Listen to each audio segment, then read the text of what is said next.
تو سیدنا عثمان غنی رضی اللہ تعالیٰ عنہ کی دولت ضرورت مندوں کے کام آئی. ایسا دولت مند ہونا کمال ہے، یہ تو خوبی ہے. حضور علیہ الصلوۃ والسلام نے فرمایا میں تمہارے فقر و فاقے سے نہیں ڈرتا، تمہاری دولت مندی سے ڈرتا ہوں. مجھے ڈر اس بات کا ہے تم پر دنیا کی وسعت ہو جائے اور پھر اس میں لگ کر تم اپنی آخرت کو بھول جاؤ، اپنی دینداری کو بھول جاؤ. اور آج یہ چیزیں ہم اپنی آنکھوں سے دیکھ رہے ہیں یا نہیں؟ فرصت نہیں ہے جی نماز کی، ہے فرصت نہیں ہے. پوچھ لیں گے فرشتے قبر میں فرصت ہے یا نہیں ہے تمہارے پاس. قرآن کی تلاوت کی فرصت نہیں ہے. 4 ٹکے آ گئے، پہلے اچھے بھلے نمازی تھے، دیندار تھے، 4 پیسے آ گئے با جناب بے دین ہو گئے سب سے پہلے. سیدنا عثمان غنی اتنے مالدار ہونے قرآن پاک کی تلاوت فرماتے تھے. نوافل کے اندر قرآن کی تلاوت. میرے محترم سامعین، مالدار ہونے کے باوجود ساری رات مصلی کے اوپر کھڑے ہیں. 44 لاکھ مربع میل کے حکمران ہیں اور ساری رات مصلی کے اوپر کھڑے ہو کے گزرتی ہے. ہمارا پاکستان تو پتہ نہیں کتنے 10 پاکستان بن جائیں گے، اتنی بڑی سلطنت کے فرما روا ہیں. تو میرے محترم سامعین، مال ہونے کے باوجود اللہ اس کے رسول کا فرما بردار ہونا یہ کمال ہے. اور اگر مال و دولت ہوتے ہوئے اللہ اس کے رسول کا باغی ہے پھر تو وہ گیا نمرود کے کھاتے میں، وہ تو گیا پھر قارون کے کھاتے میں. ہاں اگر مال و دولت ہے، نماز روزے کا پابند ہے، دیندار ہے، اللہ اس کے رسول کا فرما بردار ہے، وہ تو دھرتی کا خوش نصیب انسان ہے جس کو یہاں بھی بلائیاں اچھائیاں ملی اور آگے جنت میں بھی اچھائیاں اور بلائیاں اس کا استقبال کے لیے منتظر ہیں. وہ تو خوش نصیب انسان ہے، اس کے تو کیا ہی کہنے. اللہ اکبر. مسجد نبوی چھوٹی ہو گئی، صحابہ کی تعداد بڑھ گئی. حضور نے فرمایا کون ہے میرے ساتھ جو نقد سودا کر لے آج جنت کا سودا کر لے.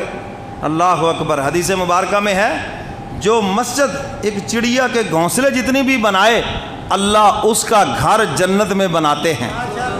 اب چڑیا کے گھونسلے جتنی مسجد نہیں ہوتی. بتانا یہ مقصود ہے کہ جس نے اتنا بھی حصہ ڈالا، اگر 1 اینٹ بھی مسجد میں لگ گئی، 1 روپے بھی مسجد کی تعمیر میں لگ گیا تو فرمایا کہ یہ جو اس کا 1 روپے لگا ہے اس کے بدلے اللہ بندے کو جنت میں محل عطا فرمائیں گے. اللہ کے لیے کوئی مشکل ہے؟ تو جو 1 اینٹ لگائے، اتنی چھوٹی سی مسجد بنائے، اس کے لیے جنت کے اندر محل ہے. اور پھر جو مسجد نبوی کے لیے جگہ خرید کے دے، جو عالم اسلام کی محبتوں کا مرکز ہے اور میرے محبوب کی مسجد ہے مسجد نبوی.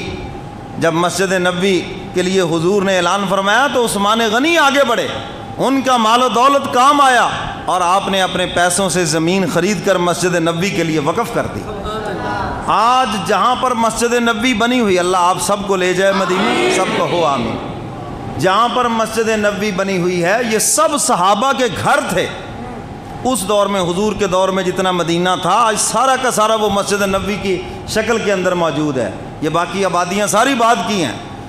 تو میرے محترم سامعین، مسجد نبوی کے لیے عثمان غنی نے زمین خرید کر دی، پیسے بھی دیے اور مسجد نبوی کی تعمیر ہو رہی ہے. صحابہ بھی اینٹیں پتھر اٹھا کے لا رہے ہیں، گارا اٹھا کے لا رہے ہیں. صحابہ فرماتے ہم دیکھتے ہیں کہ حضور بھی اپنے سر مبارک کے اوپر پتھر اٹھا کے لا رہے ہیں. ہم نے عرض کیا اللہ کے محبوب ہم خادم غلام حاضر ہیں، آپ تکلیف نہ فرمائیں. فرمایا نہیں، یہ اللہ کا گھر ہے، میرا بھی حصہ ہونا چاہیے.